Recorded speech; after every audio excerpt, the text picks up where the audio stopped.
arrived at the airport with Perry and his chairman of deacons named Sean and Perry's wife Diana. We arrived in Tegucigalpa, and the first person I saw was Tim Posey. Tim was waiting on me. Perry did not know that Tim was going to be there.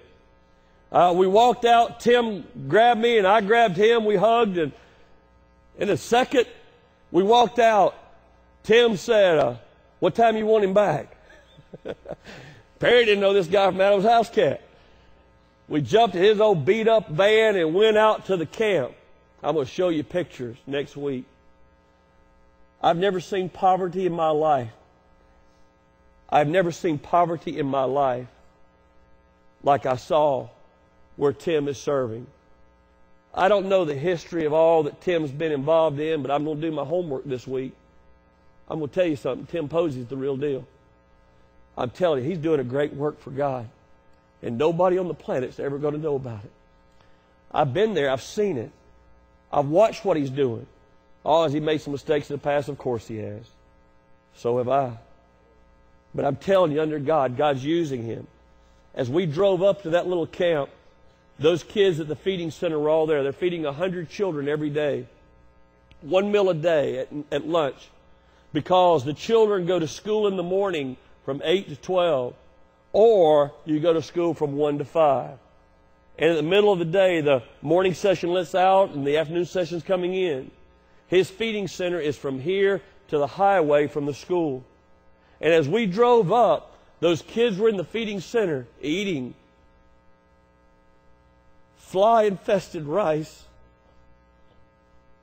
and burnt tortillas with red beans. As we drove up, you'd have thought I was with Elvis.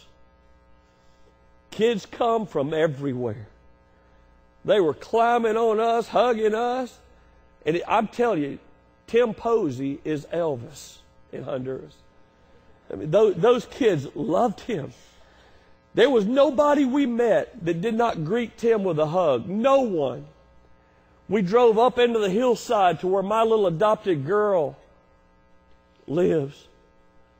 I've never seen anything like it in my life. Raquel. Raquel is 8 years old. She's about that tall and about that big around. She lives in the worst environment I've ever seen in my life. But when I saw her, there was a radiance that blew up inside of her. And she was so consumed with love and gratitude. And there was an authentic smile across her face that was not manufactured. She's consumed with joy. And so are her brothers and sisters.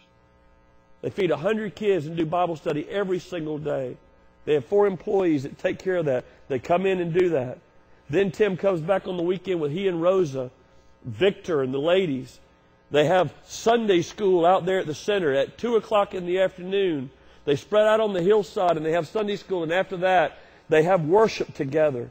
And Tim preaches and teaches. I'm telling you, under God, God's at work in that little community.